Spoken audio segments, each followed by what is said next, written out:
We,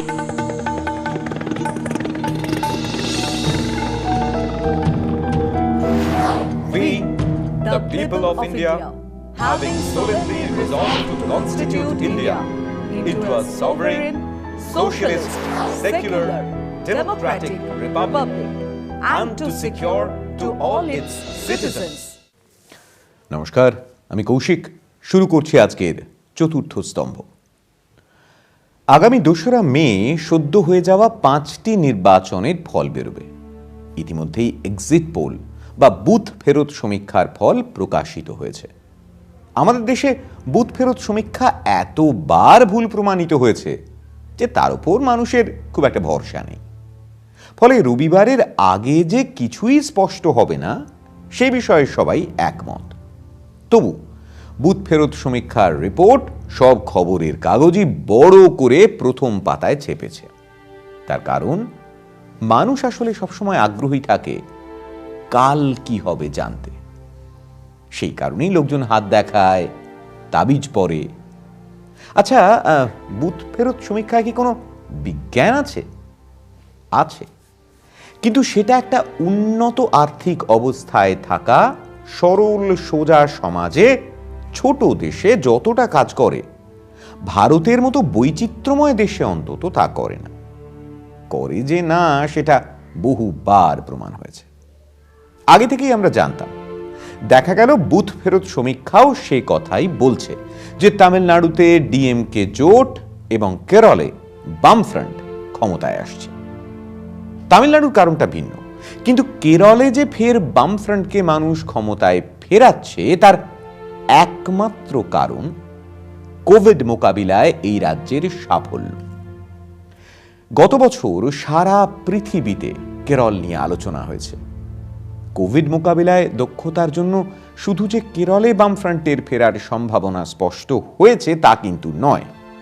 পৃথিবীর আরও বেশ কিছু দেশে ভোটারদের ভোট দানের মধ্যে এই ধরনের বিবেচনাকে অগ্রাধিকার দেওয়ার প্রবণতা দেখা গেছে। যেমন ধরুন, ট্রাম্প হেরেছেন মূলত কোভিড মোকাবিলায় ১০০তে ০ পাওয়ার কারণে। তা না হলে ট্রাম্পকে দ্বিতীয়বারের প্রেসিডেন্ট পদ থেকে সরানোটা এত সহজ কাজ হতো না। একই কারণে পর পর একাধিক সমীক্ষায় দেখা গেছে গত বছর কোভিড আবহে রাশিয়ার ভ্লাদিমির পুতিন, ব্রিটেনের বরিস জনসন, তুরস্কের এরদোয়ান, ব্রাজিলের বলসোনারোর জনপ্রিয়তা আগের থেকে কমেছে। মানুষ তাদের কোভিড মোকাবিলায় দায়িত্বজ্ঞানহীন মন্তব্যে, অদক্ষতায় বেজায় চটে আছে। সমীক্ষায় অন্তত তার ইঙ্গিতটা বেশ বোঝা গেছিল। বলিভিয়ায় যে প্রতিষ্ঠিত সরকার পরাজিত হলো মাস কয়েক আগে, তারও প্রধান কারণ সেই সরকারের কোভিড নিয়ন্ত্রণে ব্যর্থতা। আবার উল্টো দিকে দক্ষিণ কোরিয়া বা নিউজিল্যান্ডের মানুষ যে তাদের পূর্ববর্তী রাজনৈতিক দলের সরকারকেই পুনর্নির্বাচিত করল, তারও অন্যতম কারণ ওই দুই সরকারের কোভিড মোকাবিলায় অসামান্য সাফল্য। প্যান্ডেমিক যে রাজনীতিতে প্রভাব ফেলে, ইতিহাসের গতি ঘুরিয়ে দেয়, এমন নজির কিন্তু অতীতেও আছে। প্রায় ২৫০০ বছর আগের পেলোপনেশিয়ান যুদ্ধে প্লেগে আক্রান্ত গণতান্ত্রিক এথেন্স হেরে গিয়েছিল স্পার্টার কাছে। প্লেগের আক্রমণ না হলে হয়তো এথেন্সই জয়ী হতো, আর যদি হতো পৃথিবীর ইতিহাস হয়তো বদলে যেত। আমরা হয়তো দেখতাম গণতন্ত্রের অন্য এক জয়যাত্রা। 10 Lessons for a Post-Pandemic World এই বইতে এমন কথাই বলেছেন ভারতীয় বংশোদ্ভূত আমেরিকান সাংবাদিক, CNN এর বিশিষ্ট সঞ্চালক ফরিদ জাকারিয়া। ১৯৯০ সাল থেকে ধরলে গত প্রায় ৩০ বছরে রাম মন্দির ভিত্তিক গণ আন্দোলনের মধ্যে দিয়ে, রথযাত্রা আন্দোলনের মধ্যে দিয়ে, ধর্ম এবং হিংসা নির্ভর সংখ্যাগুরুবাদী রাষ্ট্রের আদর্শের প্রচারের মধ্যে দিয়ে হিন্দুত্ববাদীরা সুনিপুণভাবে অপারেশন থিয়েটারে নিয়ে গিয়ে ভারত আত্মার হার্ট ট্রান্সপ্লান্ট করতে অনেকটাই সফল হয়েছে। বড় আন্দোলন জনসমাজকে এইভাবেই বদলে দেয়। সেই বদল কতদিন স্থায়ী হবে তা নির্ভর করা অনেক রকমের সামাজিক কাজকর্ম, বিরোধী আন্দোলন ইত্যাদির উপরে। যেমন তেভাগা থেকে শুরু করে ভূমি সংস্কার, পঞ্চায়েত ব্যবস্থা, এসব পশ্চিমবঙ্গবাসীর চিন্তার জগৎটাকে বদলে দিতে পেরেছিল অনেক দিনের জন্য। ভূমি সংস্কার, পঞ্চায়েত, এসব তো অনেক বড় ব্যাপার। দ্বিতীয় যুক্তফ্রন্ট সরকার যখন সরকারি নির্দেশিকা জারি করে ঘোষণা করে যে এখন থেকে সরকারি অফিসে চতুর্থ শ্রেণীর কর্মচারীরা আর টুলে বসবেন না, তারাও চেয়ারে বসবেন, সমাজের ভাবনার জগতে পরিবর্তন আনতে বিরাট ভূমিকা থাকে এই ধরনের ছোট ছোট পরিবর্তনের। গণ আন্দোলনের মধ্যে দিয়ে হিন্দুত্ববাদীরা ক্ষমতায় এসেছে।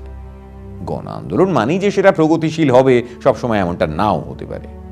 পৃথিবীতে বহু নজির আছে যেখানে বেশ কিছুদিনের জন্য প্রতিক্রিয়াশীল আদর্শের সমর্থনে মানুষ আন্দোলিত হয়েছে। হিটলারও বিশেষ সামাজিক পরিস্থিতিতে বিপুল জনসমর্থন নিয়েই ক্ষমতায় এসেছিলেন। এই আলোচনায় থাকবো, তবে একটা বিরতির পর ফিরে আসছে আবার চতুর্থ স্তম্ভে, সঙ্গে থাকুন। ভ্যাকসিন দেওয়া শুরু হয়েছে বেশ কিছুদিন হলো। বিভিন্ন সময়ে ভ্যাকসিনের বিভিন্ন রকম দাম শোনা যাচ্ছে। এত সামান্য একটা ব্যাপারেও সুপ্রিম কোর্টকে হস্তক্ষেপ করতে হচ্ছে। অনেকেই এটাকে মোদী সরকারের পলিসি প্যারালিসিস বা নীতি পঙ্গুত্ব হিসেবে দেখছেন, যে অভিযোগ একসময় মনমোহন সিং এর বিরুদ্ধে করতেন নরেন্দ্র মোদীরা। বিহারে ভোটের আগে নরেন্দ্র মোদীরা বলেছিলেন যে ভোটে তারা যদি জয়ী হন তাহলে নাকি সব বিহারবাসীকে বিনামূল্যে ভ্যাকসিন দেওয়া হবে। এক তো সেই কথা এখন আর ভুলেও উচ্চারণ করছেন না নরেন্দ্র মোদীরা। বিরতির পর আবার ফিরে এলাম চতুর্থ স্তম্ভে। রাম মন্দিরের জন্য রথযাত্রা, ধর্ম এবং হিংসা নির্ভর সংখ্যাগুরুবাদী রাষ্ট্রের আদর্শের ডাক দিয়ে হিন্দুত্ববাদীরা গণ আন্দোলনের মধ্যে দিয়ে ক্ষমতায় আসার ফলেই দেখা গিয়েছিল ডিমনিটাইজেশনের ফলে আম জনতার চূড়ান্ত দুর্ভোগ। তাড়াহুড়ো করে জিএসটি চালু করার ফলে অর্থনীতিতে অন্ধকার নামিয়ে আনা, 4 ঘন্টার নোটিশে লকডাউন ঘোষণার ফলে কয়েক লক্ষ পরিযায়ী শ্রমিককে ভয়ঙ্কর এক অমানবিক পরিস্থিতির মধ্যে ঠেলে দেওয়া সত্ত্বেও মানতে হবে নরেন্দ্র মোদীর জনপ্রিয়তা কিন্তু 1% কমেনি। কোভিড আবহেও ক্রমাগততা বেড়ে চলেছিল। কিন্তু অবস্থাটা কি বদলাচ্ছে?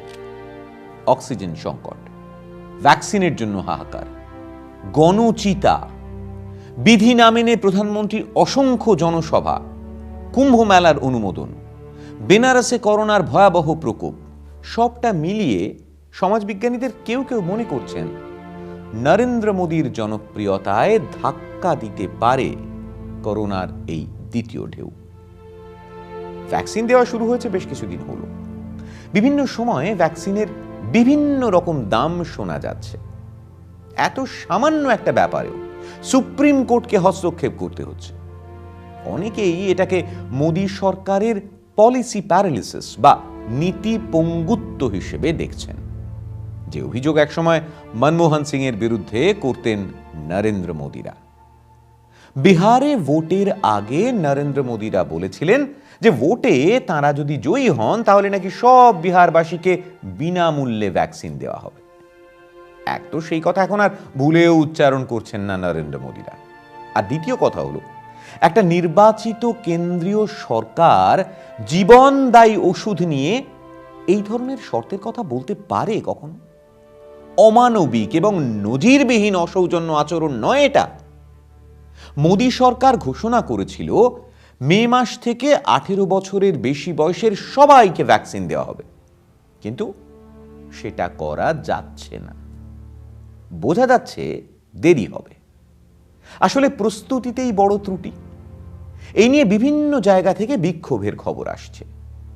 বাংলাদেশ সহ বহু ছোট বড় দেশ বিনামূল্যে তাদের দেশবাসীকে ভ্যাকসিন দিচ্ছে।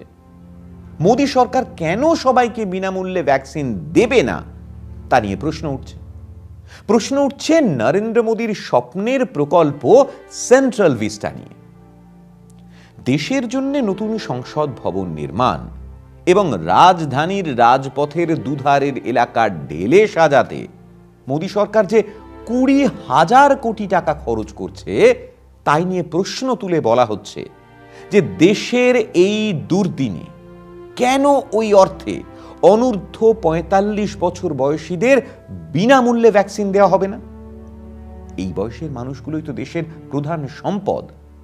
তাদের সুস্থ রাখতে যদি সেন্ট্রাল ভিস্টার অর্থ ভিন্ন খাতে ব্যয় করতে হয়, সেই কাজকে দেশবাসী দুহাত তুলে স্বাগত জানাবে। কিন্তু না, মোদী সরকার সে কাজে রাজি নয়। মোদী সরকার জানিয়ে দিয়েছে অনূর্ধ্ব 45-এর মানুষের জন্য রাজ্য সরকারগুলোকে বা বেসরকারি হাসপাতালগুলোকে সিরাম বা ভারত বায়োটেকের থেকে সরাসরি কোভিশিল্ড বা কোভ্যাক্সিন কিনে নিতে হবে। সময় হয়ে গেছে আরো একটা বিরতির। ফিরে এসে আরো কথা হবে। সঙ্গে থাকুন চতুর্থ স্তম্ভে। কেন্দ্রীয় সরকারের অর্থনৈতিক সমীক্ষা অনুযায়ী পশ্চিমবঙ্গ সহ দেশের 9টি রাজ্য, যার বেশিরভাগই দক্ষিণের রাজ্য, জনসংখ্যা নিয়ন্ত্রণে খুব ভালো কাজ করেছে। জনসংখ্যা বৃদ্ধির হার উল্লেখযোগ্যভাবে কমাতে সফল হয়েছে এই সব রাজ্য। তাহলে জনসংখ্যার ভিত্তিতে যদি সংসদে সদস্যের সংখ্যা বাড়ানো হয়, সেক্ষেত্রে যেসব রাজ্য জনসংখ্যা নিয়ন্ত্রণে কম সফল বা ব্যর্থ হয়েছে, যার ভিতরে বিজেপি শাসিত গোবলয়ের রাজ্যগুলোই বেশি, তো পুরস্কার স্বরূপ সেই সব রাজ্যের প্রতিনিধিত্ব বাড়বে সংসদে, আর দক্ষ সফল রাজ্যের প্রতিনিধিত্ব কমবে। এটা কোনো নৈতিকতাতেই সমর্থনযোগ্য নয়। এর ফলে পশ্চিমবঙ্গের মতো রাজ্যের সঙ্গে দক্ষিণের রাজ্যগুলো বঞ্চিত হবে। ফিরে এলাম আবার চতুর্থ স্তম্ভে। কথা হচ্ছিল সেন্ট্রাল ভিস্টা প্রকল্প নিয়ে। আচ্ছা, কেন এই সেন্ট্রাল ভিস্টা প্রকল্প? খুব কি জরুরি ছিল? বলি তাহলে। ডিলিমিটেশনের পর অদূর ভবিষ্যতে লোকসভার সদস্য সংখ্যা বেড়ে হবে 888 এবং রাজ্যসভার সদস্য সংখ্যা বেড়ে হবে 384, মানে মোট 1272। পার্লামেন্টের সদস্য সংখ্যা কি এইভাবে বেড়েই চলবে? এর শেষ কোথায়? সত্যি ভারতের এমন বিশাল সংখ্যক সংসদ সদস্যের জাম্বো পার্লামেন্টে এর কোনো প্রয়োজন আছে? আমাদের প্রয়োজন কি সংখ্যা বৃদ্ধির, নাকি আমাদের প্রয়োজন সংসদের আলোচনার মানের উন্নয়নের? 2021 সালের জনগণনার রিপোর্টের উপর ভিত্তি করে ডিলিমিটেশনের ফলে সংসদ সংখ্যা যদি বৃদ্ধি করা হয়, তাহলে ছবিটা কেমন হবে একটু দেখা যাক। কেন্দ্রীয় সরকারের অর্থনৈতিক সমীক্ষা অনুযায়ী পশ্চিমবঙ্গ সহ দেশের 9টি রাজ্য, যার বেশিরভাগই দক্ষিণের রাজ্য, জনসংখ্যা নিয়ন্ত্রণে খুব ভালো কাজ করেছে। জনসংখ্যা বৃদ্ধির হার উল্লেখযোগ্যভাবে কমাতে সফল হয়েছে এই সব রাজ্য। তাহলে জনসংখ্যার ভিত্তিতে যদি সংসদে সদস্যের সংখ্যা বাড়ানো হয়, সেক্ষেত্রে যেসব রাজ্য জনসংখ্যা নিয়ন্ত্রণে কম সফল বা ব্যর্থ হয়েছে, যার ভিতরে বিজেপি শাসিত গোবলয়ের রাজ্যগুলোই বেশি, তো পুরস্কার স্বরূপ সেই সব রাজ্যের প্রতিনিধিত্ব বাড়বে সংসদে, আর দক্ষ সফল রাজ্যের প্রতিনিধিত্ব কমবে। এটা কোনো নৈতিকতাতেই সমর্থনযোগ্য নয়। এর ফলে পশ্চিমবঙ্গের মতো রাজ্যের সঙ্গে দক্ষিণের রাজ্যগুলো বঞ্চিত হবে। সংসদ হলো পিলার অফ ডেমোক্রেসি, কিন্তু সাধারণের চোখে আমাদের সংসদ তার মান অনেকটাই খুইয়েছে। যে পক্ষ যখন বিরোধী আসনে থেকেছে, অনেক সময় শাসক দলও সংসদে এমন আচরণ করেছে যে মানুষের চোখে সংসদের গুরুত্ব ক্রমহ্রাসমান। অ্যাসোসিয়েশন ফর ডেমোক্রেটিক রিফর্মস বা এডিআর এর রিপোর্ট দেখে নিন আপনি। আমাদের জনপ্রতিনিধিদের একটা বড় অংশ দাগী। সাংসদ সংখ্যা বৃদ্ধি পেলে দাগী সাংসদের সংখ্যাও বাড়বে একই নিয়মে। তার থেকে বরং সংসদের সদস্য সংখ্যা আর না বাড়িয়ে বিজনেস অ্যাডভাইসারি কমিটিগুলোকে আরো গুরুত্বপূর্ণ করে তোলা হোক। বিভিন্ন বিষয় গভীরভাবে আলোচনা সেখানেই সম্ভব, যেমনটা হয় আমেরিকা বা ব্রিটেনের সংসদে। ব্রিটেন বা আমেরিকার মতো এখানেও কমিটিগুলোকে বিশেষজ্ঞদের সহায়তা নেওয়ার সুযোগ দেওয়া হোক এবং ওইসব কমিটির বৈঠক যথাযথভাবে সম্প্রচারিত হওয়ার ব্যবস্থা থাকুক। তাহলেই সংসদের সক্রিয়তা, কাজের সুযোগ এসব অনেকটাই বাড়বে। সংখ্যা বাড়িয়ে 20,000 টাকায় রাজপ্রাসাদের মতো সেন্ট্রাল ভিস্টা তৈরি করে গণতন্ত্রের কোনো লাভ হবে না। সংসদ নিয়ে প্রধানমন্ত্রী নরেন্দ্র মোদীর সত্যি কি এত আগ্রহ? একাধিকবার লকডাউনের মতো বড় বড় ঘোষণা প্রধানমন্ত্রী কিন্তু করেছেন সংসদের বাইরে। আচ্ছা, এটা থেকে কি প্রমাণ হয়? এক্স্যাক্টলি এই নিয়ে ভাবার সময় এসেছে, আর ভাবতে হবে আপনাকেই। ভাবার রসদটুকু দিয়ে গেলাম আমি। আজকের মতো এই পর্যন্তই। দেখছেন কলকাতা টিভি, রাত দিন 7 দিন।